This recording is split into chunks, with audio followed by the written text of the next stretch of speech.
पिता कि आपने सुना है और उत्तर भी दिया है। धन्यवाद देते हैं प्रार्थना यीशु मसीह के मीठे और शामर्थी नाम से मांगते हैं। सुनिए अल्लाह से विनती। आमीन। आइए हम परमेश्वर की आराधना करेंगे, दिल से परमेश्वर को पुकारेंगे, उसकी स्तुति करेंगे।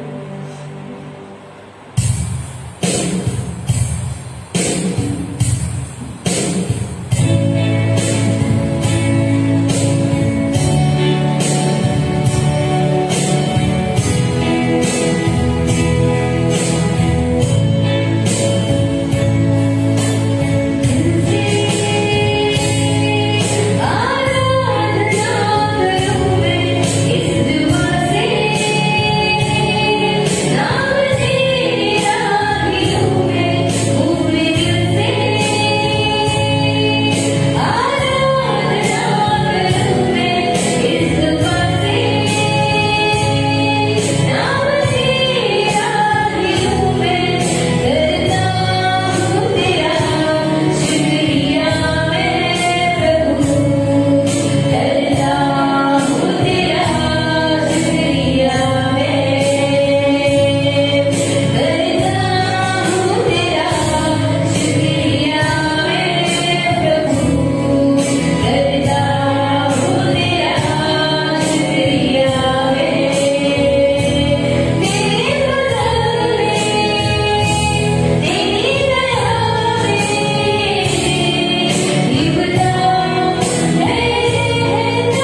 आपके सुंदर सी उपस्थिति के लिए मेरे पिता परमेश्वर।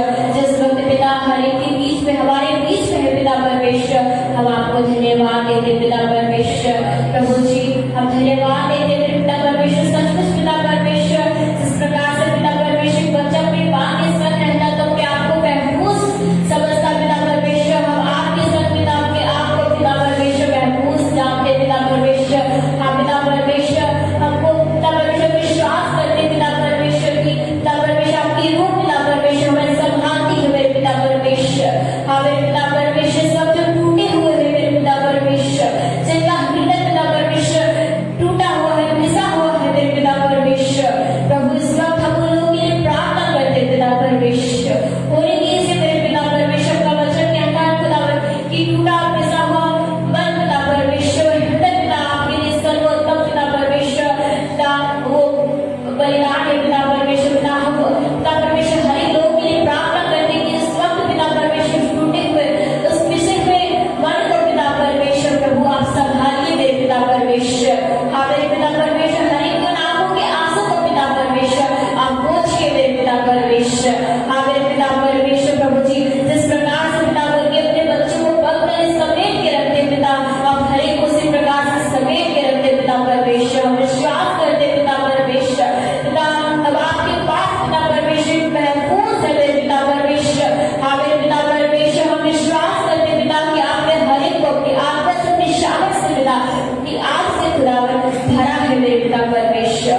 इस वक्त पिता परमेश्वर हर एक के हृदय को तैयार कीजिए पिता, ताकि जब वचन रूपी बीज पिता हर एक के अंदर बोया जाता पिता तो पिता परमेश्वर बीज पिता अच्छी भूमि पर गिरने पाए पिता परमेश्वर और 100 गुना और 1000 गुना फलवंत होने पाए पिता परमेश्वर। हर एक के जीवन से पिता आप उस फल को देखने पाए मेरे पिता परमेश्वर प्रभु जी। हर एक को पिता परमेश्वर अच्छी भूमि की तरह पिता परमेश्वर तैयार कीजिए हर एक के हृदय को पिता परमेश्वर।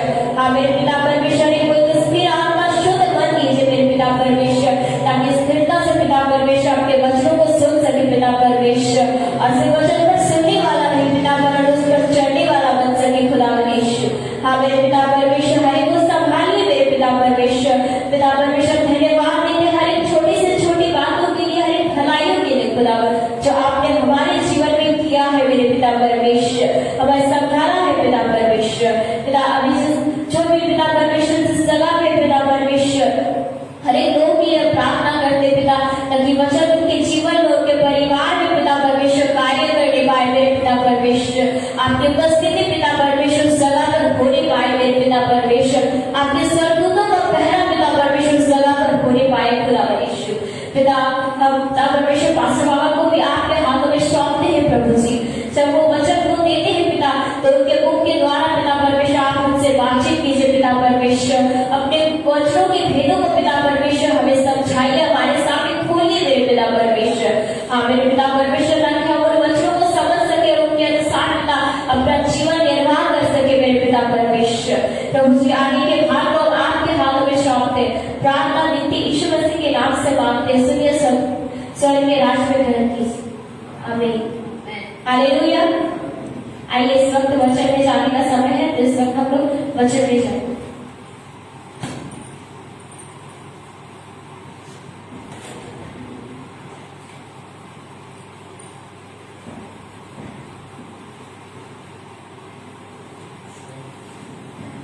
हालेलुया।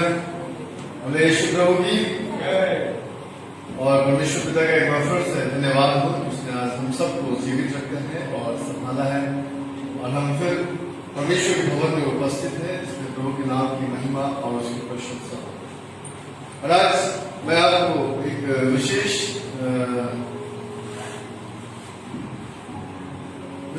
वचन की ओर आपका ध्यान आकर्षित करूंगा,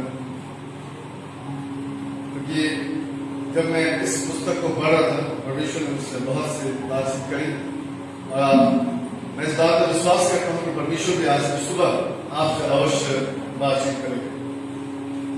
इससे पहले कि मैं आपको परमेश्वर के वचन के पास ले जाऊं, मैं आपको बताना चाहता हूं कि हमारा परमेश्वर जो है वो पुनः स्थापित करने वाला है। स्टेटमेंट वो हमें पुनः स्थापित करता है, अर्थात वो हमें रिस्टोर करता है, वो हमें रिकाउंसिल करता है, रिकाउंसिलेशन करता है। हम उस परमेश्वर की आराधना करते हैं। और मैं आपको बताना चाहता हूं कि इस पैंडेमिक में, इस महामारी के समय, इस लॉकडाउन के समय, मैं बहुत लोगों के पास मिला, बहुत लोगों के पास में गया, और जब मैं मिलता हूं और जब मैं उनको देखता हूं तो एक बात मेरे अंदर में आता है, और वो ये है कि कहीं ना कहीं उनका परमेश्वर से जो है संपर्क जो है वो सही ही नहीं। जिस प्रकार हमारे मोबाइल में अगर सिग्नल ना हो तो हम सामने वाले व्यक्ति के साथ हम सही से वार्तालाप नहीं कर सकते या संपर्क नहीं कर सकते। ठीक उसी प्रकार आप देखिएगा कि इस महामारी के समय में, इस पैंडेमिक के समय में हम देख सकते हैं कि बहुत ऐसे विश्वासी भाई हैं और विश्वासी बहन हैं जो परमेश्वर की उपस्थिति से भाग गए हैं, जो परमेश्वर की उपस्थिति से हट गए हैं। एक व्यक्ति है जिसका नाम ओनेसिमस है, और बाइबल उसके विषय में कहती है कि वो अपने स्वामी के पास से वो भाग गया। आप ऐसा निकाल सकते हैं फिलेमोन की किताब, उसमें केवल एक ही अध्याय है, इब्रानी से पहले और उसके बाद। और इस फिलेमोन की पुस्तक में हम एक चीज देखते हैं कि पौलुस जो है, इस व्यक्ति को, इसका नाम फिलेमोन है। मैं उस फिलेमोन की बात नहीं कर रहा जो हमारे चॉइस में ब्रदर है, ब्रदर फिलेमोन, उनकी बात नहीं कर रहा, लेकिन मैं उस फिलेमोन की बात कर रहा हूं जो बाइबल में है और तीतुस के बाद और इब्रानी से पहले पाया जाता है। और बाइबल बताती है कि इस व्यक्ति के पास एक पत्र लिखा गया, और पत्र को लिखने वाला पौलुस, और व्यवस्था बताती है जब हम इस फिलेमोन के विषय में हम पढ़ते हैं तो हम देख सकते हैं कि ये फिलेमोन जो व्यक्ति था, ये एक प्रमुख मसीह था। ये मसीह जीवन व्यतीत करता था, और बाइबल इस प्रकार से बताती है कि ये कुलूसियों की कलीसिया का एक प्रमुख सदस्य भी था। और इसके घर में एक व्यक्ति काम करता था जिसका नाम ओनेसिमस था। और व्यवस्था ये बताती है कि ओनेसिमस के लिए जो है पत्र लिखा जाता है फिलेमोन को। और फिलेमोन की कैरेक्टर को हम देखते हैं तो व्यवस्था ये बताती है फिलेमोन का चरित्र ऐसा था कि वो कलीसिया में बहुत विश्वासयोग्य व्यक्ति था। He is a very rich man, वो एक बहुत धनवान व्यक्ति था। और पहले पद को अगर आप पढ़ें तो आप देख सकते हैं कि फिलेमोन के घर में कलीसिया भी चलती थी। और हम इस फिलेमोन के विषय में अगर हम बातचीत करते हैं तो हम इस बात को कह सकते हैं क्योंकि जब ये प्रमुख मसीह था और कुलुष्य की कलीसिया एक अच्छा सदस्य था, और ओनेसिमस जो है उस व्यक्ति का दास। लेकिन बाइबल बताती है कि जो दास था वो अपने स्वामी के पास से भाग गया, और फिर किसी तरह से पौलुस के संपर्क में आ गया। अब पौलुस के संपर्क में कैसे आ सकता है? क्योंकि पौलुस उस वक्त जेल में थे। लेकिन जब आप इसके विषय में आप पढ़ेंगे तो आपको पता चलेगा कि पौलुस के संपर्क में ये आ गए थे, और उसमें पौलुस जेल में था, और पौलुस के द्वारा ओनेसिमस का एक नया जन्म होता है।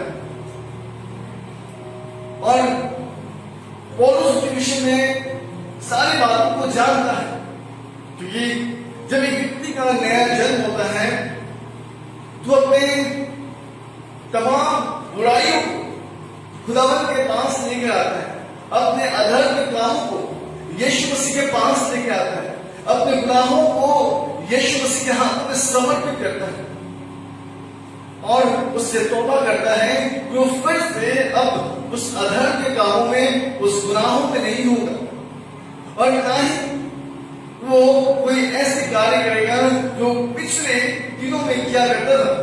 और व्यवस्था बताती है कि उनुमस ने पौलुस को ये सारी बातें बताई और पौलुस के द्वारा उनुमस का एक नया जन्म होता है। और व्यवस्था बताती है कि जब उनुमस यीशु मसीह में, क्योंकि मैं विश्वास करता हूं कि जब वो व्यक्ति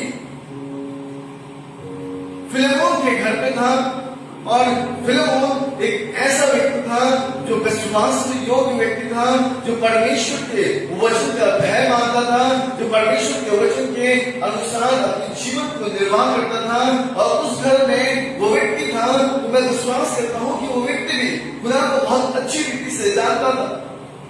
वो दूर नहीं था, लेकिन वो प्रभु में रहने के बावजूद भी वो प्रभु के साथ नहीं चलता था और यही कारण था कि वो अपने स्वामी के सामने से भाग गया था और किसी कारणवश वो पौलुस के संपर्क में आ गया। और जब पौलुस के संपर्क में आया तो पौलुस ने उसे लगातार परमेश्वर के वचन से उत्साहित किया और उसने अपना गुनाह अंगीकार करके एक नए जीवन को उसने प्राप्त किया।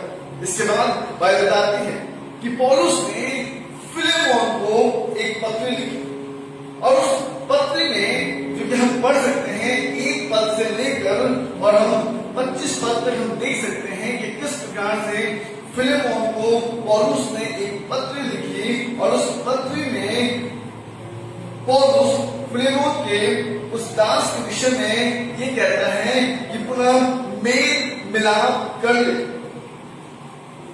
जिसे पौलुस फिर उसके पास भेजा और मैं आपको बताना चाहता हूं, मैं आज पहले पद से नहीं लेकिन इसके आखिरी पदों को आज मैं आपके सामने रखूंगा। अगर 24 पद को अगर आप पढ़ेंगे, फिलेमोन की किताब उसका 1 अध्याय और उसके 24 पद को अगर आप पढ़ेंगे तो व्यवस्था बताती है कि वहां पर पौलुस इस प्रकार से कहता है, और मरकुस और अर्कियुस और देमास और लूका जो मेरे सहकर्मी हैं, इनका तुझे नमस्कार। बाइबल बताती है कि पौलुस जो है अपने सहकर्मियों की ओर से फिलेमोन को नमस्कार लिखते हैं। क्यों फिलेमोन को अपने सहकर्मी की ओर से नमस्कार लिखते हैं? वो तो स्वयं अपना नमस्कार उसको लिख सकते हो, लेकिन वो पौलुस अपने सहकर्मियों की ओर से, अर्थात बाइबल ये बताती है, पौलुस जो है फिलेमोन को ये बताना चाहता था कि देख कि अब मेरे सहकर्मी जो हैं, जो मेरे अधीन में चल रहे हैं, मेरे सहकर्मी के साथ, अर्थात अब वही दास जो तुम्हारा था अब वो तुम्हारा नहीं लेकिन मेरा सहकर्मी होकर मैं तुम्हारे पास भेजता हूं, क्योंकि अब उनुमस जो है वो पुराना नहीं है, अब उसके अंदर में एक बदलावट आई है, अब वो नया है। और मैं आपको बताना चाहता हूं कि व्यवस्था बताती है, अगर आप 1 अध्याय उसके 10 वचन अगर आप पढ़ेंगे तो व्यवस्था में बहुत साफ रीति से लिखा है कि मैं अपने बच्चे उनुमस के लिए जो मुझ में मेरी कैद में जन्मा है तुझसे विनती करता हूं, वह तो पहले तेरा कुछ काम करना था पर अब तेरे और मेरे दोनों बड़े काम का है। व्यवस्था बताते हैं, परमेश्वर का वचन ये कहता है, खुदा का कलाम ये लिखता है कि ये वो पौलुस था जो उनुमस को पत्र लिखता है और पत्र लिखकर ये कहता है कि मैं अपने बच्चों को, और ये नहीं कहता मैं तेरे दास को भेज रहा हूं, लेकिन वो कहता है कि मैं अपने बच्चे को तुम्हारे पास भेज रहा हूं जो मुझसे मेरी कैद में जन्मा अर्थात व्यवस्था बताती है कि उस वक्त पौलुस स्वयं बदले गृह में था और उस जगह पर हो सकता है कि पौलुस कुछ चोरी किया हो, क्योंकि जेल में जाने के लिए कुछ तो कुछ रीजन चाहिए, कुछ ना कुछ उसने किया था। और जब वो फिलेमोन के वहां से भाग गया और वो बदले गृह में पहुंचा, और उस बदले गृह में पहुंचने के बाद जब उसका नया जन्म होता है, बाइबल बताती है कि नए जन्म के बाद अब फिर से पौलुस यही चाहता था कि वो फिलेमोन के पास लौट जाए। क्यों पौलुस चाहता था कि फिलेमोन के पास लौट जाए? Because he is a faithful man. वो परमेश्वर के दृष्टि में विश्वास योग्य था और वो इस बात को बहुत अच्छी तरीके से जानता था कि उनुमुस अगर फिलेमोन के पास रहेगा तो ये आत्मिक से न केवल बढ़ेगा, लेकिन ये उसके सहकर्मी के रूप में, अर्थात परमेश्वर के सुसमाचार को लेने में, अर्थात परमेश्वर के कामों में उसका बहुत ज्यादा सहायता कर सकता है। और यही कारण था कि पौलुस उसको ये कहता है, वो तो पहले दिन कुछ काम का नहीं था। क्या उनुमुस है पौलुस, क्या उनुमुस है फिलेमोन के घर में कुछ काम नहीं करता था? क्या फिलेमोन उसको लगातार डांटता था, उसके ऊपर में चिल्लाता था, वो बहुत गुस्सा करता था? क्या फिलेमोन उसकी पिटाई लगाता था? मैं आज आपको परमेश्वर के वचन से उत्साहित करना चाहता हूँ। प्रभु के वचन से मैं आपको बताना चाहता हूँ कि पहले वो किसी काम का नहीं था, लेकिन पौलुस कहते हैं कि अब वो तेरे बड़े काम का, अर्थात अब मेरे और तेरे, हम दोनों के लिए ये बड़े काम का व्यक्ति है। अर्थात अब इसे तू अपने पास रख ले। आज की सुबह मैं आपको बताना चाहता हूँ, आपको परमेश्वर के वचन से उत्साहित करना चाहता हूँ।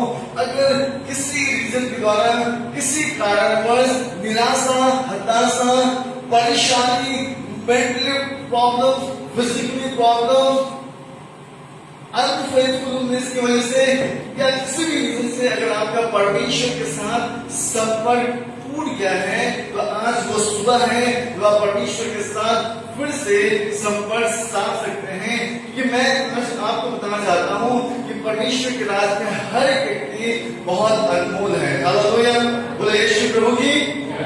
और ध्यान से सुनिएगा, क्योंकि होशे की किताब अगर आप पढ़ेंगे, उसके 2 अध्याय और उसके 23 वचन को पढ़ेंगे, तो वहां पे परमेश्वर के वचन में बहुत साफ रीति से बाइबल इस प्रकार से कहती है, मैं अपने लिए उस देश में बोऊंगा और लोगों पर दया करूंगा और लोगों से कहूंगा तो मेरी प्रजा है, और वह कहेगा हे मेरे परमेश्वर।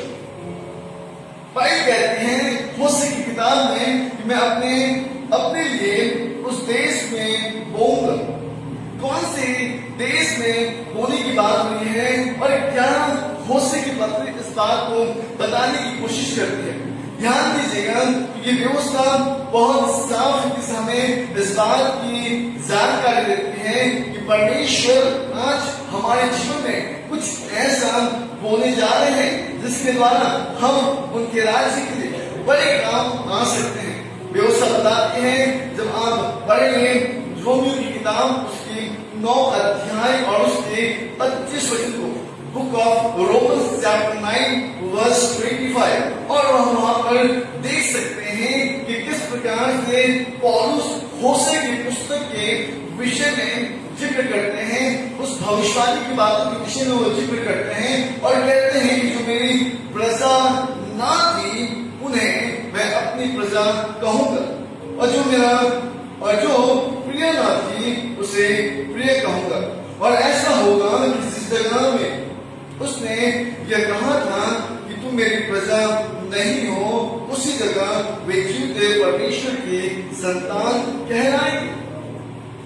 जिस जगह पर ये कहा गया था कि वो मेरे बेटी और मेरी बेटियां नहीं है, वो मेरे संतान नहीं है, बाइबल कहती है कि आज उस जगह पे लोग परमेश्वर के जीवते संतान के रूप में कहलाएंगे। ये किसके विषय में बातचीत हो रही है प्रियो?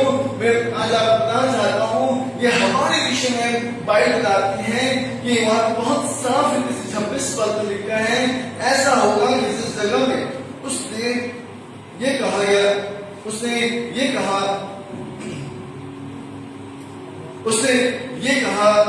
गया था कि तुम मेरी प्रजा हो, उसी जगह वह जीवित परमेश्वर के संतान ठहराए। आज मैं आपको बताना चाहता हूं, अगर आप ये सोचते हैं कि आप किसी भी काम के लायक नहीं है, तो मैं आज आपको बताना चाहता हूं कि आप अपने मन में कुछ गलत धारणाओं को आप बना के रखे हैं। आप में से हर एक व्यक्ति परमेश्वर के राज में बहुत ही मूल्यवान है, क्योंकि परमेश्वर ने आपको एक बुलाहट दी है। और व्यवस्था बताती है कि जब खुदा ने हमें एक बुलाहट दी है तो हमें आवश्यकता है कि हम उस बुलाहट में स्थिर होकर और निरंतर उस बुलाहट में हम चलते रहें। परमेश्वर के कलाम में लिखा है, पहला पत्रस उसके 2 अध्याय उसके 10 वचन को अगर आप पढ़ेंगे, वहां पर लिखा है तुम पहले कुछ भी नहीं थे, पर अब परमेश्वर की प्रजा हो, तुम पर दया नहीं हुई थी, पर अब तुम पर दया हुई है। आप ध्यान दीजिएगा कि पहले आप क्या थे, पहले आप क्या थे, या पहले मैं क्या था, या पहले हम क्या थे। लेकिन वे उसे कहते कि पर अब परमेश्वर की प्रजा हो, पहले तुम पर दया नहीं हुई थी, लेकिन अब तुम पर दया हुई। और पौलुस इसी दया के विषय में पत्र लिखते हैं फिलेमोन को, ताकि वो उसको फिर से अपने पास बुलाने और बुलाने के बाद फिर से उससे वही संपर्क डाले जिस प्रकार से वो पहले उसके साथ साधा था। मैं अपना ध्यान खुदा के कलाम में ले जाना चाहता हूँ। यूहन्ना की किताब में उसकी 21 अध्याय और उसके 15 से 17 अगर आप पढ़ेंगे, आपको इस बात का ध्यान होगा कि वो यीशु मसीह जिसके विषय में पत्रस ने 3 बार इनकार किया, वो उस पत्रस के विषय में बाइबल इस प्रकार से कहती है कि यीशु मसीह ने उसे अविश्वासी कहा था। और बाइबल ये भी कहती है कि यीशु मसीह ने उसे डांटा भी था कि हे शैतान, मेरे सामने से दूर हो जा। लेकिन उसी पत्रस को यीशु मसीह 3 बार कहते हैं कि हे पत्रस, हे शमौन पत्रस, यूहन्ना के पुत्र, क्या तू मुझसे प्रेम करता है? अगर तू मुझसे प्रेम करता है तो वो, और पत्रस कहता है प्रभु तू जानता है कि मैं तुझसे प्रीति करता हूं, तू जानता है कि मैं तुझसे प्रेम करता हूं। और बाइबल कहती है कि फिर खुदा उससे कहते हैं कि मेरे भेड़ों को चुरा। दूसरी बार भी परमेश्वर से इसी प्रकार से बातचीत करते हैं। और तीसरी बार मेरे प्रियो में आज आपको बताना चाहता हूं कि पहले पत्रस कुछ नहीं था, उससे कुछ भी बात नहीं पड़ता था, उससे कुछ भी नहीं होता था। वो एक साधारण सा व्यक्ति था, वो केवल मछली मारना छोड़ उसे कुछ भी नहीं आता। कई बार उसे मछली भी प्राप्त नहीं होता था, वो खाली नाव लेकर चला आता था। लेकिन मैं आज आपको बताना चाहता हूं कि जब उस व्यक्ति ने अपना नाम यीशु मसीह को दिया और यीशु ने उसके पूरे नाव को भर दिया, और जब वो यीशु मसीह के पीछे चलने लगा, पहले तो कुछ नहीं था, उसने 3 बार यीशु मसीह का इनकार किया। वो यीशु के द्वारा डांट भी खाया, वो यीशु के द्वारा ये भी कहलाया कि हे अविश्वासी, तेरा विश्वास कहां गया? उसी पत्रस से परमेश्वर बातचीत करते हैं और कहते हैं कि अगर तू मुझसे प्रेम करता है तो मेरे भेड़ों को चढ़ा। आज मैं आपको बताना चाहता हूं कि अगर आप भी ऐसे सोच में हैं, ऐसे विचार में हैं, ऐसी मनसाएं आपके अंदर में आती हैं कि आपसे कुछ नहीं हो सकता, आप कुछ भी नहीं कर पाते हैं, आप लोगों के लिए बोझ हैं, आप अपने आप में बोझ हैं, आज आपके पास जॉब नहीं है, आप उदास हैं, आज आपका जो है ईद गुजर रहा है और आपसे कुछ नहीं हो पा रहा है। मेरे प्रियो में आज आपको बताना चाहता हूं कि आपको खुदा के पास आने की आवश्यकता है। याद रखिए हर एक जगह पर वैकेंसियां बंद है, कहीं पर जॉब वैकेंसी नहीं है, लेकिन खुदा उनके राज में आज भी बहाली होता है। हालेलुया। आज भी खुदा अपने बच्चों को अपने राज्य में बुला रहा है और कह रहा है कि पहले उससे कुछ नहीं होता था, मेरे पास और देख तू मेरे द्वारा क्या क्या करेगा। ये वही पतरस था जब वो सुंदर फाटक की ओर बढ़ता है और एक भिखारी जो 40 वर्षों से उस फाटक के सामने बैठा रहता है और इस उम्मीद में बैठा रहता है कि आने वाले लोगों से उसे धन प्राप्त होगा। जब उसने यूहन्ना और पतरस को अपनी ओर आते देखा, वो मन में बहुत उत्साहित हुआ, क्योंकि उनके वस्त्र ऐसे पहने हुए थे, उसे लगा कि उसे बहुत धन प्राप्त होगा। लेकिन व्यवस्था बताती है कि पतरस और यूहन्ना ने कहा कि मेरे पास ना तो सोना है और ना चांदी है, लेकिन जो मेरे पास है वही मैं तुम्हें देता हूं। उसने कहा मैं तुझे यीशु मसीह देता हूं और यीशु मसीह के नाम से उठ और चल। मैं प्रियो मैं आज आपको बताना चाहता हूं कि आपका रुका हुआ जीवन आज फिर से चलना आरंभ करेगा अगर आप यीशु मसीह के पास आ जाते हैं। ये बाइबल बताती है, रोमियो की किताब उसकी अध्याय और उसके 23वें वचन में लिखा है कि सबने पाप किया है और परमेश्वर की महिमा से रहित। लेकिन जो व्यक्ति इस बात को समझता है कि उसने गुनाह किया है और परमेश्वर की उपस्थिति से दूर है और वो उसी प्रकार से परमेश्वर के पास लौट कर आता है, तो ध्यान दीजिएगा 24 पद क्या कहता है। बाइबल बताती है रोमियो की किताब उसकी 3 अध्याय उसकी 24 वचन को अगर आप पढ़ेंगे तो वहां पे लिखा है, पर तुम उसके अनुग्रह से उस छुटकारे के द्वारा जो मसीह यीशु ने है से में धर्मी ठहरेंगे। मैं आज आपको बताना चाहता हूं, मत सोचिए,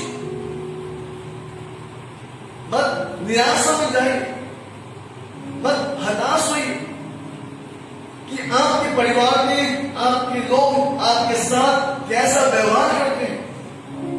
मत सोचिए कि आपका पति आप पे हाथ उठाता हो। मत सोचिए कि जब आप घर में आते हैं तो आपकी पत्नी आपसे कैसे रूड होकर बात करती है। मत सोचिए कि आपके जीवन किस प्रकार से गुजर रहा है। लेकिन मैं आज आपको बताना चाहता हूं, वो खुदावंद आपको फिर से एक नया जीवन देना चाहता है और वो कहता है कि जो उसके अनुग्रह के छुटकारे के द्वारा मसीह यीशु मसीह के पास आता है वो से में धर्मी ठहरता है। मैं आपका ध्यान उस दास को ले जाना चाहता हूं जो फिलिप्पी का था। व्यवस्था आती है कि उसके शायद उसके स्वामी ने उसे डांटा था, शायद हो सकता है कि उसने कुछ गलत किया था और इसकी वजह से उसको उस जगह से भागना पड़ेगा। मेरे प्रियो मैं आज आपको बताना चाहता हूं, याद रखिएगा दिन की वचन बड़ी अच्छी बात कहती है, जो लोग डांट सुनते हैं उन्हीं का मार्ग सीधा होता है। हालेलुया। और याद रखिएगा कि व्यवस्था आज आपके लिए खोलकर खुदावंद आपका स्वागत करते हैं। अगर पहला थिस्सलुनीके की किताब उसके 2 अध्याय और उसके 14 वचन को आप पढ़ेंगे तो वहां पर व्यवस्था बहुत साफ रीति से कहती है कि जिनके लिए उसने तुम्हारे सुसमाचार के द्वारा बुलाया है, तुम्हें हमारे सुसमाचार के द्वारा बुलाया है, तुम हमारे प्रभु यीशु मसीह की महिमा को प्राप्त कर सको। आज हम इसलिए बुलाए गए हैं कि हम खुदावंद की महिमा को हम प्राप्त कर सकें। याद रखिएगा, अगर आज हम खुदावंद की उस महिमा को प्राप्त नहीं कर पा रहे हैं तो मैं आज आपको बताना चाहता हूं कि आज लौट कर खुदा के पास आने की आवश्यकता है। मैं आपका ध्यान लूका की किताब उसके 15 अध्याय में जाना चाहता हूं, जहां पे उस उराव पुत्र के विषय में जिक्र है जो अपने पिता से दूर चला जाता है, लेकिन जब वो लौट कर आता है, ध्यान दीजिएगा कि पिता उसे दूर से ही निहार लेता है, दूर से ही देख लेता है। और जैसे ही पिता उस पुत्र को लेता है जो खो गया था, जो उसके पास नहीं था, बाइबल बताती है कि जैसे उसको देखता है वो अपने दासों को बुलाता है और कहता है कि इसके लिए नए नए वस्त्र निकालो, इसके हाथों में अंगूठी पहनाओ, इसके पांवों में नए जूते पहनाओ। और इसके लिए एक अच्छा भोजन बनाओ। पता है उसके बाद क्या लिखा है? 24 पद को आप पढ़िए, वहां पे लिखा है क्योंकि यह पुत्र मर गया था फिर जी गया है, सो गया था, खो गया था, अब मिल गया है, आओ वे आनंद करने लगे। क्या ही धन्य बात है जब कोई पिता के पास लौट कर आता है, जब अपने पिता के पास लौट कर आता है, क्या ही आशीष की बात है। और बाइबल बताती है कि जैसे ही उस पिता ने उस पुत्र को देखा, उसको वस्त्र पहनाए, अंगूठी पहनाए और पांव में जूते पहनाए। 22 पद को आप पढ़िए, वहां पे लिखा है वस्त्र जो धार्मिकता को दर्शाता है, जो विश्वास के कवच को दर्शाता है। जूता जो है वो मेल मिलाप को दर्शाता है, वो सुसमाचार को दर्शाता है। पढ़ा है आपने इफिसियों की किताब उसके 6 अध्याय। मैं प्रियो में आज आपको बताना चाहता हूं, आइए हम उस खुदावंत के उस धार्मिक वस्त्र को हम पहने, आइए अपने पांव में उस मेल मिलाप के सुसमाचार के जूतों को हम पहने। देखिए हम परमेश्वर से दूर नहीं, लेकिन हम परमेश्वर के पास हम आ जाए, क्योंकि हमने पढ़ा है, हम जानते हैं कि पहले हम कुछ नहीं थे लेकिन अब हम पर दया हुई है। पहले पतरस कुछ नहीं था लेकिन अब पतरस पे दया हुई थी। और पतरस जो है, आप देखिए बाइबल कहती है पतरस के विषय में कितनी बार लिखी गई है कि पतरस जो है उसके परछाई से लोग चलते हो रहे। क्या ये सचमुच ऐसा होता था? क्या पतरस के परछाई से लोग चलते होते थे? बिल्कुल। बाइबल बताती है कि उसके लोगों के अंदर बड़े से बड़े बीमारी होती थी और पतरस लोग उसके परछाई को ढूंढते थे। जहां पतरस का परछाई रहता था और लोग उसके परछाई में आना चाहते थे ताकि वो चंगे हो जाए। कोई पतरस कुछ नहीं था। मैं आपका ध्यान दानियेल की किताब उसके 20 अध्याय में जाना चाहता हूं, जहां पर 3 व्यक्तियों के विषय में जिक्र है, सद्रक, मेशक, अबेदनगो के विषय। और बाइबल बताती है ये 3 व्यक्ति जो थे ये परमेश्वर से प्रेम रखने वाले थे, ये परमेश्वर के नजदीक रहने वाले थे, लेकिन ये बहुत आम व्यक्ति थे, इनके पास कोई अथॉरिटी नहीं था। और ये तीनों ने जो कि नबूकदनेस्सर थे, जो राजा नबूकदनेस्सर थे, उनके अगेंस्ट में खड़े हो गए कि मैं उनकी आज्ञाओं को नहीं मानता। मैं आपसे पूछना चाहता हूं, क्या आप में से भी कुछ ऐसे हैं जो अपने माता पिता की आज्ञाओं को आप टालते हैं? अगर आप में से कुछ ऐसे हैं जो अपनी मम्मी पापा की आज्ञाओं को आप नकार देते हैं, तो मैं आपसे पूछना चाहता हूं, कोई तो है जिसकी आज्ञाओं को आप मानते हैं? मैं आज आपका ध्यान परमेश्वर की कलाम की ओर लेकर आना चाहता हूं। बेहूस बताती है जब दानियेल की किताब उसके 30वें अध्याय को पढ़ेंगे, जहां पे सद्रक, मेशक, अबेदनगो ने राजा की बातों को नजरअंदाज किया। और बाइबल बताती है कि राजा बहुत क्रोधित हो गया, बहुत गुस्सा हो गया, और राजा ने कहा कि तीनों को आग की भट्टियों में डाल। और जब पढ़ेंगे आपको इस बात का ज्ञान होगा, जब वो आग की भट्टी में डालने से पहले उस भट्टी को जो है धधकाया जाता है, अर्थात उसमें आग बहुत। और व्यवस्था बताती है कि उन तीनों को आग में डाला जाता है। ये पता है परमेश्वर के वचन में बहुत साफ रूप से लिखा है कि उनके एक बाल भी नहीं झुलसते हैं। आप पढ़े कर देखिएगा, वहां पे लिखा है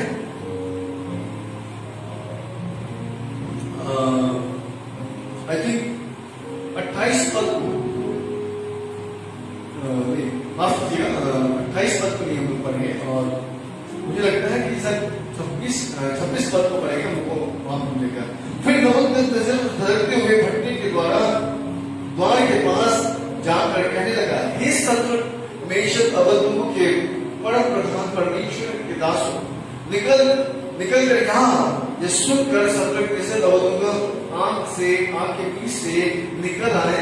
जब अधिपति, हाकिम, गवर्नर, राजा, मंत्रियों ने जो इकट्ठे थे उन पुरुषों की ओर देखा, तब उनकी देह में आग का कुछ भी प्रभाव नहीं पड़ा। और बाइबल कहती है कि और उनके सिर का एक बाल भी ना झुलसा, एक बाल भी नहीं झुलसा। अब सोचिए, ये व्यक्ति कुछ भी नहीं थे, इनके पास कोई अस्तित्व नहीं था, कोई अथॉरिटी नहीं थी, और ये परमेश्वर के जन्म थे, लेकिन इन्होंने राजा के विरोध में बातें करी, राजा के अगेंस्ट में खड़े थे और उनको दंड दिया गया, उस आग के भट्टी में फेंक दिया गया। लेकिन जब राजा ने देखा ये नहीं जल रहे हैं, तो राजा ने कहा कि बाहर निकल। और पता है जब वो बाहर निकले, सब लोगों ने देखा एक बाल पे नहीं झुलसा। आपको पता है फिर राजा ने क्या किया? 20 पत्र पढ़ी, उसके 3 अध्याय और उसके 20 वचन बताते हैं। तब राजा ने बेबीलोन के प्रांत में शद्रक, मेशक, अबदनगो का पद और ऊंचा किया। हालेलुया। कुछ नहीं, लेकिन व्यवस्था बताती है, शायद हम उस वचन को फिर से भूल गए जो आपको याद रखना चाहिए। पहला पत्रस उसका 2 अध्याय उसके 10 वचन, और क्या लिखता है? पहला पत्रस उसके 2 अध्याय उसके 10 वचन को अगर आप पढ़ेंगे तो आप लिखते हैं, तुम पहले तो कुछ भी नहीं थे, पर अब परमेश्वर की दया पर हुई है। और हमें लगता है पर अब तुम पर दया हुई है। शद्रक, मेशक, अबदनगो कुछ भी नहीं थे, वो तो इस्राएल से लाए गए थे और बेबीलोन में जो है बंधुआई में थे, और वहां पर उनको राजा की आज्ञा माननी थी, लेकिन उन्होंने राजा की आज्ञाओं को नहीं माना। और व्यवस्था बताती है कि वो परमेश्वर की आज्ञा को मानते चल रहे थे, और यही कारण था कि परमेश्वर ने उनको बचा कर रखना। और व्यवस्था बताती है पहले तो वो कुछ नहीं थे, लेकिन उन पर बाद में दया हुई। आप ध्यान दीजिएगा कि वो चीजें जो यीशु मसीह के साथ थे, जो व्यवस्था बताती है कि यीशु मसीह के साथ थे, वो कुछ भी नहीं, लेकिन जब वो यरूशलेम में ठहरे थे, स्थिर थे, आपको पता है उसके बाद एक बड़ी आंधी आती है उस कोठरी में, एक तूफान आता है, और बाइबल कहती है 120 लोग अन्य भाषाओं में बात करने लगे, और सब लोग कहते हैं अरे ये तो हमारी भाषा में बात कर रहा है, ये तो हमारी भाषा में बात कर रहा है। मेरे प्रियो, मैं आज आपको बताना चाहता हूँ, ये वही पत्रस, वही दिदुमुस थोमा है जिसने यीशु मसीह का संकट किया था। ये बाइबल कहती है कि जब भारत में इसमें आया, उसने भारत में उद्धार का सुसमाचार लेकर आया। हालेलुया।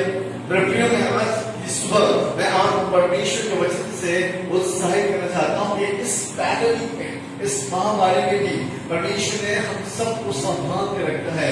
और मैं आपको बताना चाहता हूँ कि बिलाप की किताब उसके 3 अध्याय उसके 22वां वचन कहता है कि हम मिट नहीं गए, ये यहोवा की महाकरुणा का फल है कि उसकी दया अमर है। यानी कि उसकी दया अमर है, वो हमें इससे बचा कर रखा है।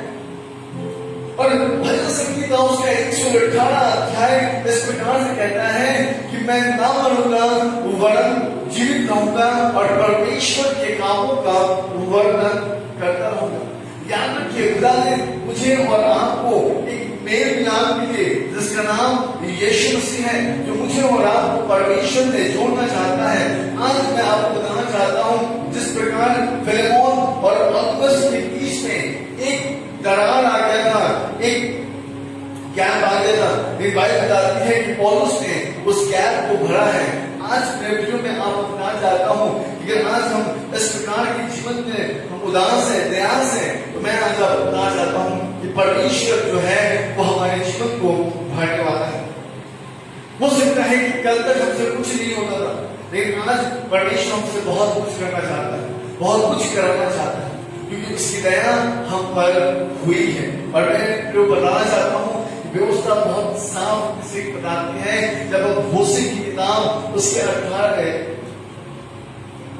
11 अध्याय और उसके 8वें वचन को अगर आप पढ़ेंगे, परमेश्वर का वचन बहुत साफ से कहता है, हे एफ्रेम मैं तुझे क्यों छोड़ूं, हे इस्राएल मैं तुझे शत्रु के वश में क्यों करूं, मैं कैसा तुझे अदमा सा छोड़ूं, मैं तुझे नहीं छोड़ सकता। वहां पे लिखता है, स्वयं ये समाप्त कर दूं, मेरे हृदय तो उलट पुलट हो गया है, मेरे मन स्नेह के मारे बिगड़ गया है। मैं आज आपको बताना चाहता हूं, वो परमेश्वर जो है वो मुझसे आपसे बहुत प्रेम करता है, वो हमें छोड़ना नहीं चाहता। लेकिन आज मेरे प्रियो, हम बस पौलुस के समान हैं जो अपने स्वामी के मांस से भागना चाहते हैं, अपने खुदा की उपस्थिति से हम भागना चाहते हैं। अब बहुत कम लोग हैं जो परमेश्वर की उपस्थिति में आना चाहते हैं, बहुत कम लोग हैं जो परमेश्वर के वचन के ऊपर में कॉन्सेंट्रेट करते हैं। आप ध्यान दीजिएगा, बहुत लोग हैं जो परमेश्वर के वचन को सुनने के लिए बैठते हैं, लेकिन उनकी आंखें बंद हो जाती हैं, उनको नींद आने लगता है। और क्या कारण है कि उनको नींद आने लगता है? दूसरा केवल एक ही कारण है कि आप परमेश्वर से बहुत दूर हैं, आपके पास आपके इर्द गिर्द में परमेश्वर की उपस्थिति नहीं। मैं फिर में आपका ध्यान परमेश्वर के वचन की ओर आकर्षित करना चाहता हूँ। यशायाह नबी की किताब उसके 54 अध्याय को आप पढ़िए। व्यवस्था बताती है क्योंकि त्यागकर्ता तेरा पति है।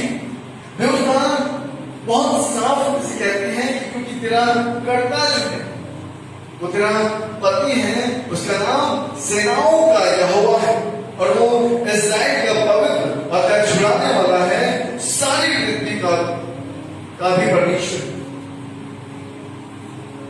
याद रखिए, इस बात को आप समझिए कि हमारा परमेश्वर ही हमारा करता है और व्यवस्था बताती है उसका नाम सेनाओं का यहोवा है और इस्राएल को पवित्र करने और छुड़ाने वाला है, वरन वो सारी पृथ्वी का परमेश्वर है। इसलिए व्यवस्था कहती है 6 पद में लिखा है, 54 के 6 पद में लिखा है, क्योंकि यहोवा ने तुझे ऐसा बुलाया है मानो तू छोड़ी हुई और मन की दुखी और जवान की त्यागी हुई स्त्री है। परमेश्वर का यही वचन है। क्षण भर ही के लिए मैंने तुझे छोड़ दिया था, मैं तो अब बड़ी दया करके फिर तुझे रख लूंगा। क्रोध के अगुए में आकर मैंने पल भर के लिए तुझसे मुंह छिपाया था, मैं तो अब अनंत करुणा से उस पर दया करूंगा, तेरे छुड़ाने वाला यहोवा का यही वचन। बाइबल कहती है कि लौट गया क्योंकि अब मैं फिर से तुझ पर दया करूं। याद रखिए, कई बार हम अपने आप में मगन रहते हैं, अपने हिसाब से चलना चाहते हैं, अपने विचारों में ही रहना चाहते हैं। हम परमेश्वर की उपस्थिति को हम समझते नहीं। लेकिन मेरे प्रिय में आज आपको बताना चाहता हूं, जब तक हम उस घड़ी में नहीं पहुंचेंगे तब तक हम समझ नहीं पाएंगे, तब तक हम समझ नहीं पाएंगे। हमने कलीसिया के सबको मार्क्स मांगा कि जब आप आए तो मार्क्स रहेंगे एक दूसरे से।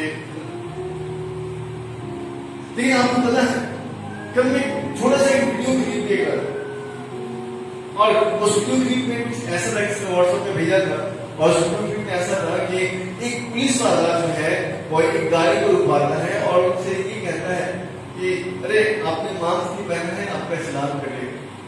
उसे लेडी जो है उस गाड़ी से उतरती है, उतरने के बाद जो है पुलिस वाले से बहुत बदतमीजी से बात करती है और कहती है ऐसा कुछ नहीं है, ऐसा कोई बीमारी नहीं है, आप लोग केवल लूट मचा रहे हैं, मार्क्स के नाम पे केवल जो है धन लूट रहे हैं। और उस स्त्री ने अपने पति के साथ थाने में जाकर उस कांस्टेबल के अगेंस्ट में कंप्लेंट लिखवा दी और उस कांस्टेबल का जो प्रमोशन होने वाला था वो रुक जाता है। कांस्टेबल उदास होता है, लेकिन उसने अपने ऑफिसर से यही कहा, मैं तो केवल ड्यूटी कर रहा था। 2 दिन के बाद इसके पति को कोविड पॉजिटिव हो जाता और वो हॉस्पिटल में फोन लगाती है, हॉस्पिटल में जाती है, उसे कहीं बेड प्राप्त नहीं हो। उसके बाद वो बहुत रोने लगती है, बहुत सवाल करते हैं, तो ये उसके हस्बैंड का जो है ऑक्सीजन लेवल धीरे धीरे कम हो रहा है। उसे समझ में नहीं आता है कि अपने हस्बैंड को कहाँ लेके उसने उसे कार में बिठाया, हॉस्पिटल लेके गई, एक डॉक्टर ने हॉस्पिटल के प्रेमिसेस के अंदर में ढूंढने नहीं बोला, बेड खाली नहीं, आप लोग गए दूसरा हॉस्पिटल। और ईमान से उस हॉस्पिटल की ड्यूटी वहीं पे लगी हुई। वो उस बहन को देखता है और फिर उससे पूछता है कि क्या बात, और बहन कहती है कि मुझे लगता है मेरे हस्बैंड को कोरोना हो गया है, इसे पॉजिटिव, और कहीं हॉस्पिटल में बेड नहीं मिल रहा। उसने कहा कि मैं आपकी मदद करूँ। उसने तुरंत फोन लगाया और हॉस्पिटल में बातचीत करी, और बातचीत करने के बाद उसने कहा, बहन आप इस हॉस्पिटल में चले जाइए, वहां पे आपके हस्बैंड के लिए एक बेड मिल जाएगा। बहन बहुत आनंदित हुई, लेकिन आनंदित होने से पहले उसने उस भाई के सामने बहुत पश्चाताप, उसने अपने मन से, अपने आंखों से आंसू नहीं निकले, अपने हृदय से आंसू निकाल के उससे पश्चाताप किया, और पश्चाताप करने के बाद उसने उससे केवल एक ही बात कही, भैया मुझे माफ कर दो, क्योंकि मैंने आपके मेरे इस विषय में मैंने बहुत गलत सोचा, मैंने आपके अगेंस्ट में मैंने कंप्लेंट भी करी, बट आई स्वेयर मैं उस जाकर रिटर्न में उस कंप्लेंट को मैं वापस करूं। उस भाई ने केवल एक ही बात कहा कि बहन मैं तो अपना काम कर रहा हूं। मेरे प्रियो में आज आपको बताना चाहता हूं, परमेश्वर द्वार हमेशा हमारे लिए खुला है। परमेश्वर हमेशा अपने बाहें फैलाए हुए अपने बच्चों का इंतजार करते हैं, और परमेश्वर चाहते हैं कि उनके बच्चे लौट कर उनके पास आए, उनके साथ एक अच्छा संपर्क रखें, उनके साथ एक मेल मिलाप। और बाइबल बताते हैं कि ठीक दाऊद ने भी ऐसे ही, जब दूसरा सामुएल की किताब उसके 9 अध्याय को पढ़े, और वे उससे बताते हैं कि दाऊद ने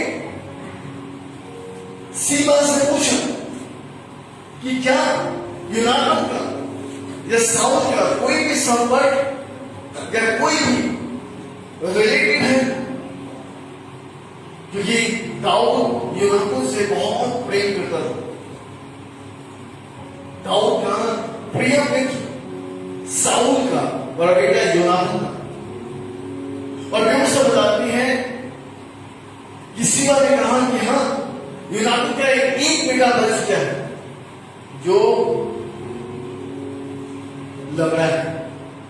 और आपको पता है दाऊद कहता है उसको मेरे पास लेके आओ, क्योंकि जो कुछ जो उसके पिता का है, जो उसके दादा का है, मैं सब कुछ उसे देना चाहता हूं, और वो राजभवन में मेरे साथ मेरे मेज पर भोजन किया करेगा।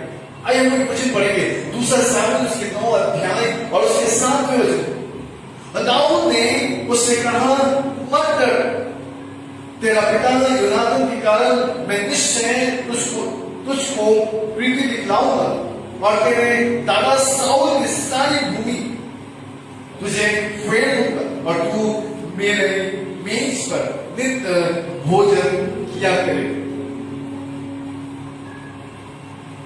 ये व्यक्ति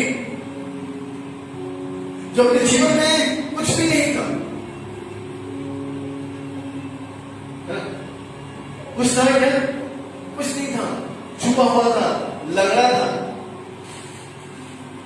चलिए पढ़िए फिर से पहला पत्रस उसके 2 अध्याय उसके 10 वचन को क्या लिखा है वहां पे?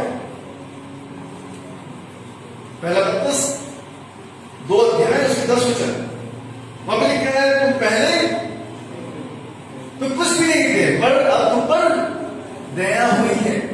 ध्यान दीजिए, हमारा कर्ता, हमारा पति जो सेनाओं का यहोवा है, जो न केवल हमें हमारी रखवाली करता है बल्कि हमें पवित्रता और हमारा सहायता करने वाला परमेश्वर, वे उसका बताते हैं कि ठीक उसी प्रकार दाऊद ने अपने शत्रु के बेटे अर्थात, क्योंकि साउल उसका शत्रु था ना, साउल उसे मरवाना चाहता था, और वे उसका बताते हैं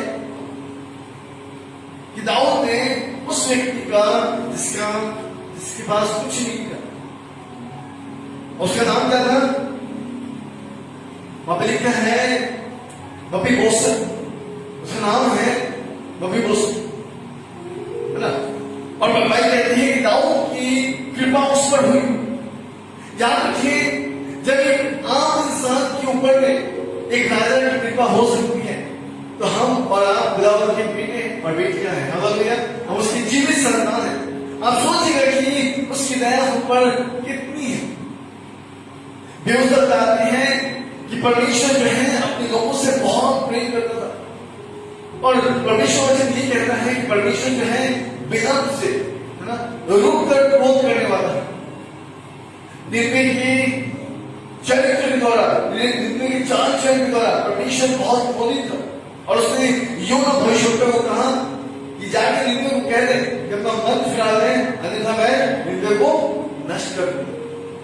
आपको पता है योना नहीं किया, परमेश्वर ने उसे मार दिखाया, फिर वो गया, और व्यवस्था बताती है कि उसे दोबारा कहा गया। अगर आप योना की किताब उसके 3 अध्याय उसके पहले और उसके वचन को आप पढ़ेंगे, वहां पे परमेश्वर के वचन में लिखा है, तब यहोवा का ये वचन दूसरी बार योना के पास पहुंचा, उठकर उस बड़े नगर निनवे को जा और जो बात मैंने तुझसे कही है उसको उसमें प्रचार। मेरे प्रियो, मैं आज आपको बताना चाहता हूं, आपका मन हार सकता है, आपके विचार हार सकते हैं, आपका शरीर हार सकता है, आपका हृदय हार सकता है, लेकिन फिर भी परमेश्वर आपका साथ नहीं छोड़ सकता। व्यवस्था बताती है कि तर्शीश को जाकर और परमेश्वर के वचन के विरोध में योना ने बहुत कुछ किया, लेकिन परमेश्वर जो उसके लिए पर्पस बनाया था, उद्देश्य बनाया था, उसको परमेश्वर ने पूरा किया। आज मैं आपको बताना चाहता हूं, God want us to restate, वो हमें पुनः स्थापित करना चाहता है। और मैं आपका ध्यान परमेश्वर के वचन की ओर लाना चाहता हूं कि जिस प्रकार से परमेश्वर निन्वे को फिर से बचाना चाहता था, और यही कारण था उसने योना भविष्यवक्ता को तर्शीश से उठाकर और निन्वे की ओर ले गए। आज परमेश्वर हमें हमारी परिस्थितियों से उठाकर वो अपने करीब लाना चाहता है, हमें उस नरक के जीवन से हटाकर उस स्वर्ग के सामर्थ्य जीवन देना चाहता है। वो चाहता है कि हम शांतिपूर्ण परमेश्वर के पास हम आए और शांति को हम पूर्ण रीति से अपने जीवन में महसूस करें। याद रखिए, इब्रानी की किताब इस प्रकार से कहती है 2 अध्याय उसके 6 वचन में कि हम और आप जो है स्वर्गदूत से थोड़े ही कम बनाए गए। लिखा है 2:6 पद में पढ़े इब्रानी की किताब। बट किसी ने कही ये गवाही नहीं, मनुष्य क्या है कि तू उसका सुधि लेता है, या मनुष्य पुत्र क्या है कि तू उस पर दृष्टि करता है।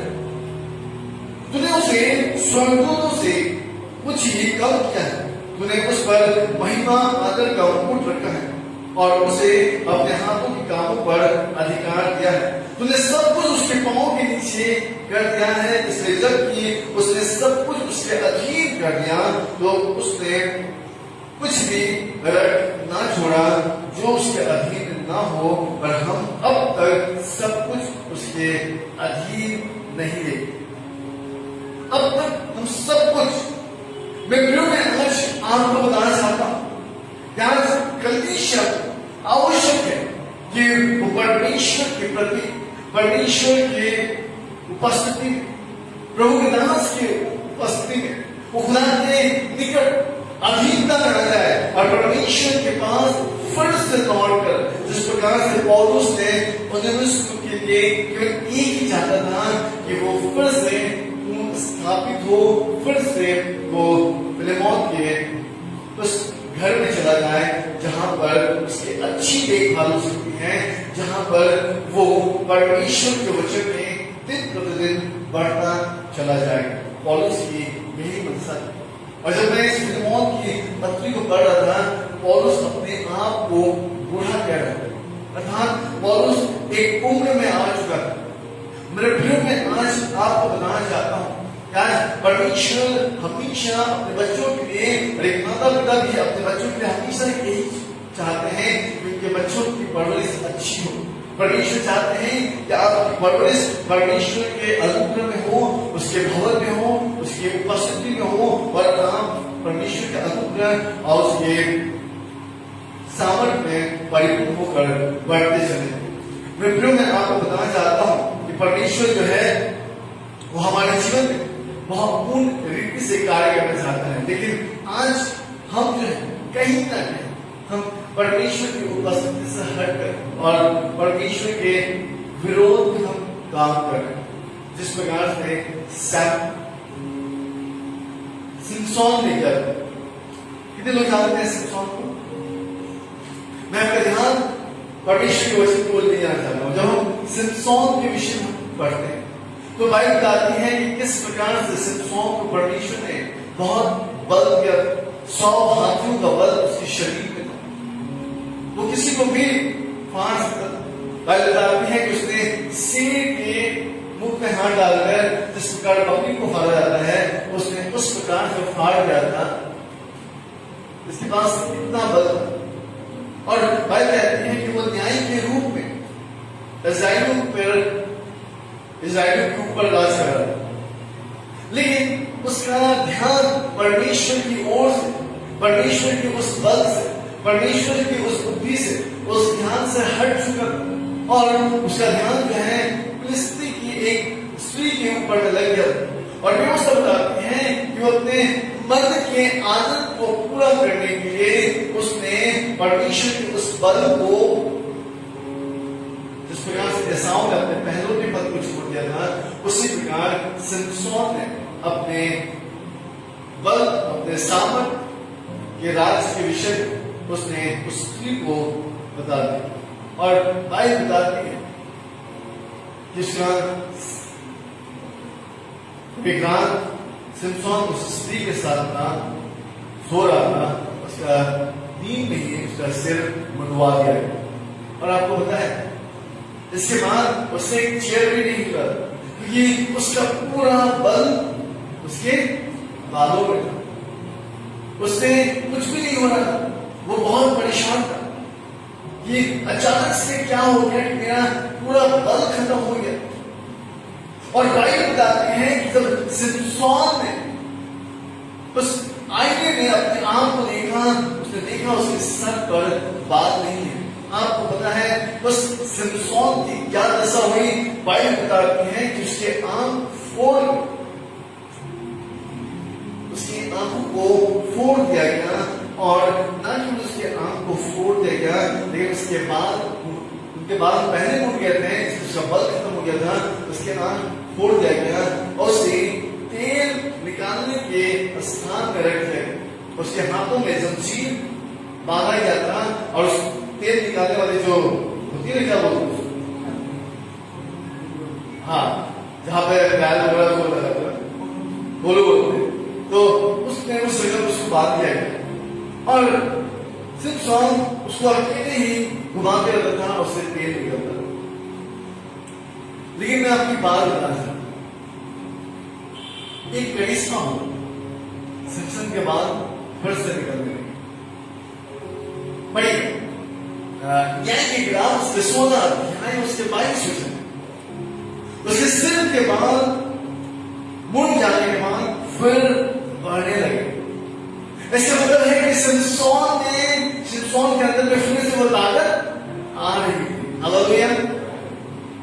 याद रखिए, परिस्थितियां आपको हिला सकती हैं लेकिन उखाड़ नहीं सकती। आमीन। सिमसोन के सिर पर फिर से बाल आ रहे थे और वो अपने अंदर में उस बल को महसूस कर रहा था, लेकिन उसके अंदर में एक प्रॉब्लम, उसकी आंखें नहीं थी। अब वो उसके पास आंखें नहीं थी, और आंख ना हो, शरीर में कितना भी बल क्यों ना हो, वो बेकार रहता है ना। और मैं अपने ध्यान न्याय की पुस्तक की ओर बढ़ना चाहता हूं,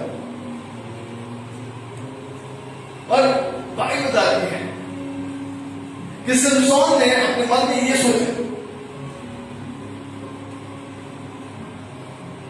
कि जिन लोगों ने ऐसा किया है उनको मैं नहीं छोड़ूंगा। आपको पता है, इसके बाद बाइबल बताती है, परमेश्वर को बहुत साफ रीति से कहता है कि सिमसोन ने अपने मन में इस बात को ठाना और वो परमेश्वर से प्रार्थना करने लगा कि प्रभु मेरे शरीर में इतना बल दे ताकि जिस जगह पर मैं खड़ा हूं और जिस जगह पर इस घर का जो मेन व्यू है, जिसके ऊपर में पूरा ये महल टिका हुआ है, मैं इसको उखाड़ दूं।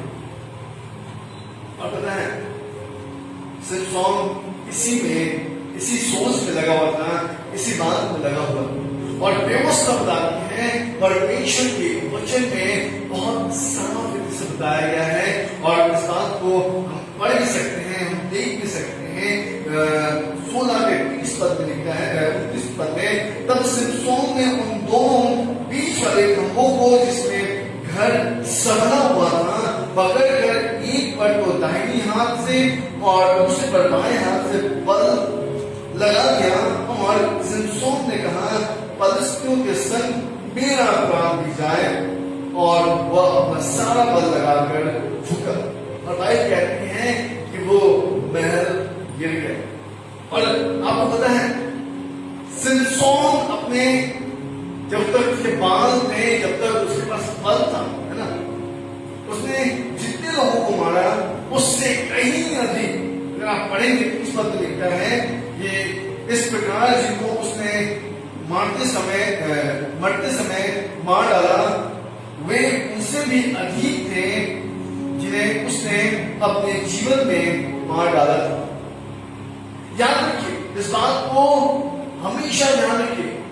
कल तो हम कुछ नहीं थे, लेकिन आज परमेश्वर की दया हुई है, हम मामूली लोग नहीं है। याद रखिए, परमेश्वर ने हमें स्वर्ग और पृथ्वी की पूंजियां दी है।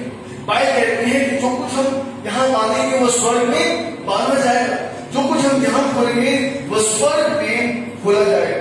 और इसलिए मेरे प्रियो में आपका ध्यान परमेश्वर के वचन की ओर बढ़ाना चाहता हूं कि परमेश्वर बलशाली है, परमेश्वर अनुग्रहशाली है, परमेश्वर दया से भरपूर है।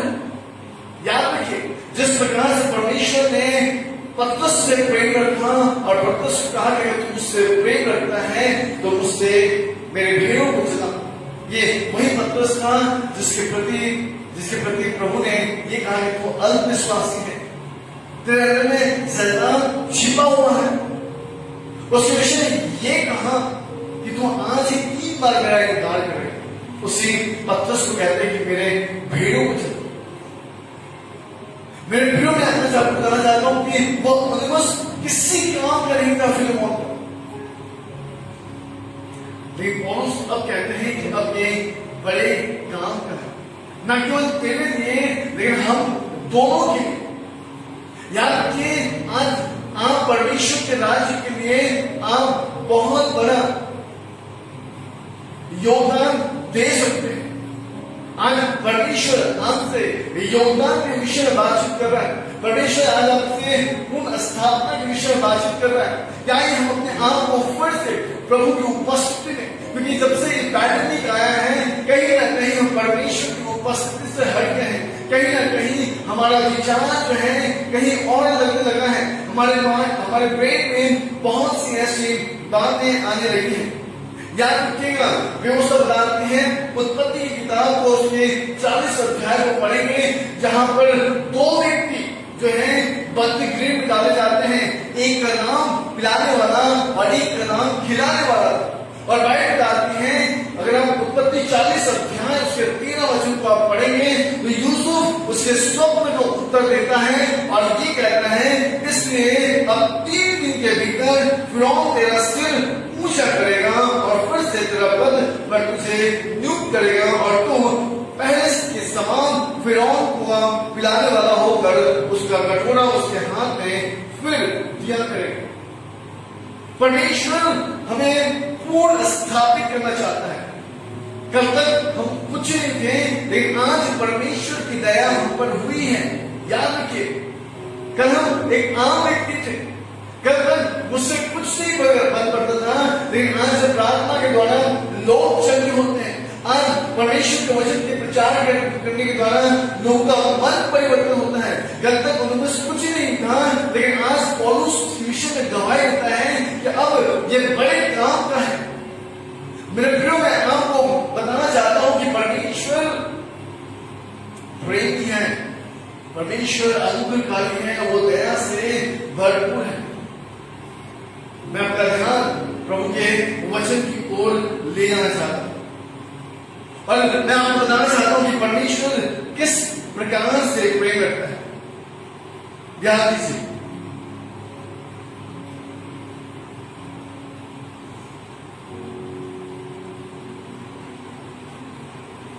हम हर बार हमेशा इस बात को जानते हैं कि साउल जो है दाऊद के शत्रु बना था। और साउल हमेशा इस ताक में रहता था कि कब दाऊद को मार दिया। लेकिन बाइबल कहती है, जब पहला शमूएल उसको 19 अध्याय 6 वचन को आप पढ़ेंगे, वहां पे लिखा है, तब साउल ने योनातान की बात मानकर यह शपथ गाई कि यहोवा की जीवन की शपथ, दाऊद मारा ना जाएगा। तब योनातान ने दाऊद को बुलाकर अपने पिता की सारी बात बताई और वहां लिखा है वह पहले के समान उसके सामने रहने लगा। याद रखिए, अगर आज हम खुदा के पास केवल अंगीकार के साथ परमेश्वर के पास आ जाए, है ना, परमेश्वर हमें एक बार नहीं, लेकिन वह हमेशा मौका देना चाहता है। मैं आपका ध्यान उस व्यक्ति की ओर ले जाना चाहता हूं जिससे दाऊद बहुत नाराज था। उसका नाम अबशालोम। और बाइबल बताती है कि किस प्रकार से अबशालोम ने अपने भाइयों को बुलाकर उनको मार डाला। और बाइबल बताती है कि दाऊद ने वस्त्र फाड़ा और रोने लगा। इसके साथ जो है राजभवन में जितने भी लोग थे, सब लोग अपने वस्त्र फाड़ कर दाऊद के साथ विलाप कर रहे थे। और अबशालोम दाऊद की उपस्थिति से भाग गया। लेकिन भागने के बावजूद भी बाइबल बताती है एक व्यक्ति था जिसका नाम योआब ने एक स्त्री को बुलाया और वो स्त्री को बुलाकर दाऊद के पास भेजा और उसे कुछ बातें योआब ने बताया। और बाइबल बताती है वो स्त्री दाऊद के पास आकर ये कहती है, देख मेरा पति तो मर गया है और मेरे 2 बेटे हैं और दोनों ने मैदान में ऐसी लड़ाई करी है, उनमें से एक मर गया है। अब जितने भी लोग थे वो ये कहते हैं कि अब उस दूसरे को भी दे दे, क्योंकि उसने एक भाई को मार कर उसका प्राण ले लिया है। अब दूसरा भी दे दे, क्योंकि प्राण के बदले प्राण आकर दाऊद को ये बातें कह रही। आपको पता है परमेश्वर ने दाऊद का अभिषेक किया था और उसको उस राजगद्दी में बिठाया था जिसमें बैठने वाला, जिसमें हर कोई बैठना चाहता था। और दाऊद उस वक्त उस स्त्री की बातों को समझ गया और तब दाऊद उस स्त्री को कहता है, क्या तुझे योआब ने भेजा है? वो स्त्री प्राण के भय से वो कहती कि हाँ, मुझे योआब ने भेजा है। तब योआब आकर उसे सारी बात बताता है। तब दाऊद ये कहता है कि अबशालोम को लेकर आ। अब पढ़िए 2 सैमुएल चैप्टर 14 वर्स 33। मैं समाप्त करूंगा। 2 सैमुएल उसका 14 अध्याय 33 में लिखा है, तब योआब ने राजा के पास आकर उसको ये बात सुनाई और राजा ने अबशालोम को बुलाया। अतः वह उसके पास गया, उसके सर्वभूमि पर मुंह के बल गिरकर दंडवत की और राजा ने अबशालोम को चूमा। याद रखिए, वो बालक अब देखना वो छोड़कर चला गया था, लेकिन जब वो लौटा, पिता ने उसका स्वागत किया, पिता ने उसे वस्त्र पहनाए, उसके उंगलियों में अंगूठी पहनाए, उसके पांव में जूते पहनाए। आज परमेश्वर हमें चाहता है कि हम उसकी उपस्थिति में आ जाए, हम उसके प्रेजेंस में आ जाए, हम निराशा की बातों को छोड़कर हम आशा की ओर ध्यान दें। याद रखिएगा कि परमेश्वर हमें हमेशा स्थिर होने की बात कहते हैं। आज हमें आवश्यकता है कि हम खुदा में स्थिर हो जाए, परिपक्व हो जाए, प्रभु में और बढ़ने लगे। क्योंकि बाइबल कहती है पौलुस जब तक फिरौन के पास था वो शायद कुछ नहीं सीखा, लेकिन जैसे ही पौलुस के पास गया, पौलुस के पास आने के बाद उसका नया जन्म। याद रखिए, हो सकता है कि आपके मन में बहुत सी बातें उत्पन्न होती होगी, लेकिन आज मैं आपको बताना चाहता हूं कि खुदावंद पवित्र आत्मा की उपस्थिति में आ जाइए। देखिए परमेश्वर आपके जीवन में किस प्रकार से कार्य करता है। आखिरी व्यक्ति के विषय में बताऊंगा, उसके बाद मैं प्रार्थना में हम लोग जाएंगे। होशे की किताब को आप खोलिएगा, उसकी 3रे अध्याय को पढ़िएगा। होशे को परमेश्वर एक ऐसी स्त्री के पास भेजता है जो स्त्री व्यभिचारी थी, जो अपने देह को बेचती थी, और बाइबल बताती है वैसे स्त्री के साथ उस भविष्यवक्ता को विवाह करने के लिए कहा गया। और बाइबल बताती है तब होशे स्त्री के पास आता है और वहां पे लिखा है, तब मैंने एक स्त्री को चांदी के 15 टुकड़े और 1.5 कुमेर जौ देकर मोल दिया। मैंने उससे कहा, तू बहुत दिन तक मेरे लिए बैठी रहना और न तो चिनाला करना और न किसी पुरुष की स्त्री हो जाना, और मैं भी तेरे लिए ऐसा ही करूं। एक ऐसी स्त्री, आप समझ रहे, एक ऐसी स्त्री जो अपने जिस्म को बेचती थी कुछ पैसों के लिए, परमेश्वर ने उस स्त्री के पास अपने दास को, अपने भविष्यवक्ता को भेजा कि जा, अब वो स्त्री अब तेरी पत्नी हो। क्या आज के दिन किसी ऐसे व्यक्ति को कहा जाए कि ऐसी स्त्री से विवाह करना? कोई तैयार हो? कोई नहीं हो। लेकिन मैं फिर मैं आज आपको बताना चाहता हूं, बाइबल बताती है कि परमेश्वर ने उन दिनों में होशे से ये बात करी, और होशे ने परमेश्वर के आज्ञाओं को मानते हुए उस स्त्री के पास आता है और 15 टुकड़े और 1.5 जौ का देकर बोल देता है, और उसे कहते हैं कि अब छिनाला ना करना, अब दोबारा से अपने आप को मत बेच या किसी दूसरे पुरुष की स्त्री मत होना। मेरे प्रियो, मैं आज आपको बताना चाहता हूं, बाइबल कहती है, परमेश्वर का वचन बहुत साफ रीति से लिखता है। कोई पढ़े इसके 3 पद, 3 पद जल्दी से उसे 3 का 3 पद है। मैंने उससे कहा तू बहुत दिन तक मेरे लिए बैठी रहना तू बहुत दिन तक मेरे लिए रहना और ना तो छिनाला करना और ना तो छिलाना करना। और ना किसी पुरुष की स्त्री हो जाना, बिल्कुल। और मैं भी तेरे लिए ऐसा ही रहूंगा। और 4था पद भी पढ़िए।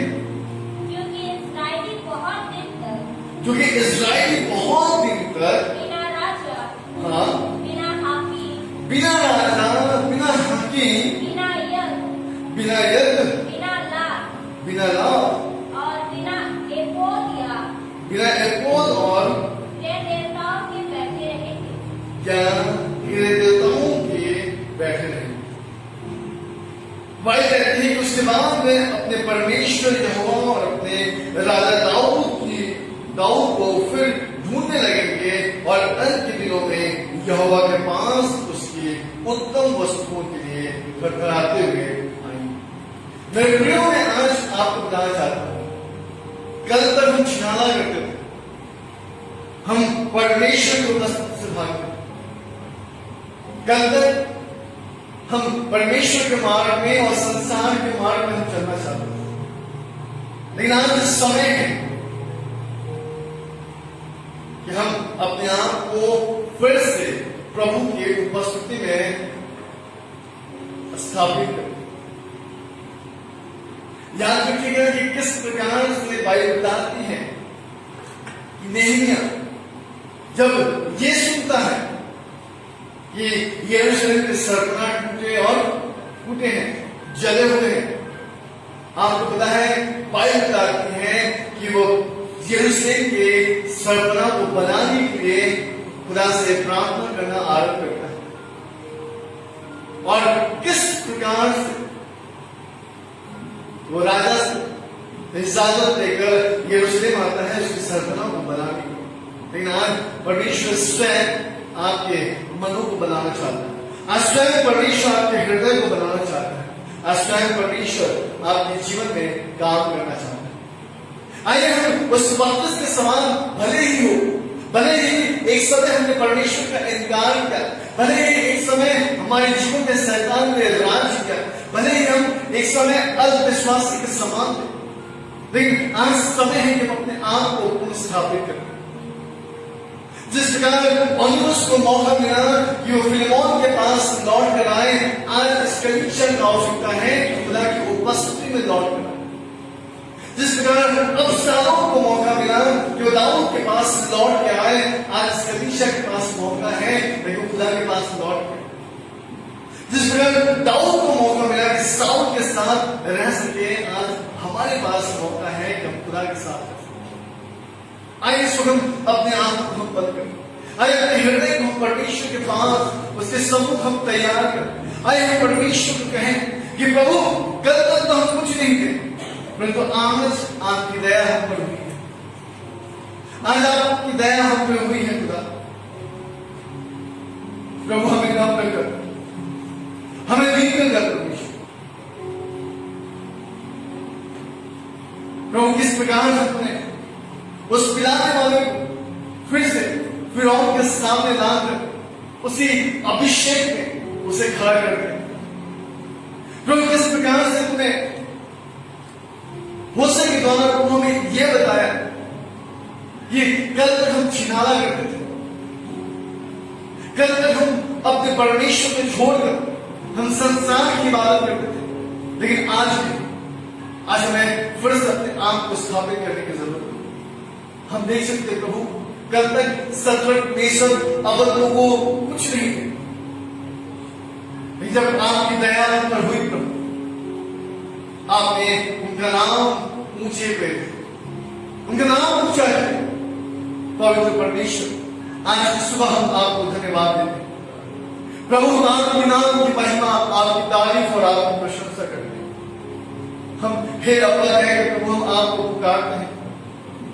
जिस प्रकार प्रभु सिमसोन के सिर पर प्रभु फिर से बाल आने लगे प्रभु, उसी प्रकार प्रभु हमें फिर से प्रभु अपनी उपस्थिति में लेके आए, ताकि प्रभु हम मरे नहीं, लेकिन हम जब तक जीवित रहे प्रभु हम तेरे कामों का वर्णन करते रहे। प्रभु आपने हमें मौका दिया है, आज सारे द्वार बंद है, लेकिन हम जानते हैं परमेश्वर कि आपने हमारे लिए द्वार बंद है। आज हर वैकेंसी बंद है, लेकिन परमेश्वर आपने अपने सेना के कामों के लिए हमें हमारे लिए द्वार खोल दिया है। और प्रार्थना परमेश्वर प्रभु हम प्रार्थना करते हैं यीशु मसीह के नाम से, देखिए आज आपका बीज उस ऐसी भूमि पर पड़े प्रभु जो 30 गुना 60 गुना 100 गुना फलवंत हो। पिता हम यीशु मसीह के नाम से हम प्रार्थना करते हैं, जिस प्रकार से प्रभु आपने दाऊद को हमेशा अपने सुरक्षा में रखा, जिस प्रकार से आपने योनातान के बेटे मिस्काल को परमेश्वर आपने प्रभु इस बात की तसल्ली दिलाई दाऊद की तरफ से कि बढ़कर मैं तेरे पिता के द्वारा मैं तुझसे प्रीति रखता हूं। खुदाबाद आज हम धन्यवाद देते हैं या यीशु मसीह के द्वारा प्रभु आपकी दया हम पर हुई है। प्रभु होने दीजिए कि हम घटे और आप हमारे जीवन में बढ़े। प्रभु आपका वचन हमारे जीवन में प्रभु अद्भुत रीति से भरे। प्रभु आज हम दुर्बल हैं प्रभु, शरीर से, मन से, विचार से। प्रभु हमारे कॉन्शियस जो है प्रभु वो खत्म हो जा रहा है। बाइबल बताती है कि हम देह, आत्मा और प्राण से है प्रभु। आज हम देह और प्राण में दिखते तो है प्रभु, लेकिन हमारी आत्मा सूखी हुई है प्रभु। पवित्र आत्मा परमेश्वर अपनी गहरी उपस्थिति से प्रभु आप हमें भर दे, अपने रूह से प्रभु हमें मस्सा करे प्रभु, अपने जुफा से हमें धोकर शुद्ध और पवित्र करे, ताकि खुदावन हमारे जीवन से, हमारे अंगीकार के द्वारा आपकी महिमा हो। प्रभु आपने हमें बुलाया और जिस उद्देश्य से आज अब हमें पुनः स्थापित करने जा रहे हैं, रिस्टेट करने जा रहे हैं, हम आपका धन्यवाद करें। प्यारे परमेश्वर एक बार फिर से हम आपको धन्यवाद देते, सारी महिमा आपको देते हैं। इस प्रार्थना को उद्धार करता प्रभु यीशु मसीह के नाम से मांगते हैं, सुनिए और स्वर्गराज करें। आमीन। प्रभु जय मसीह।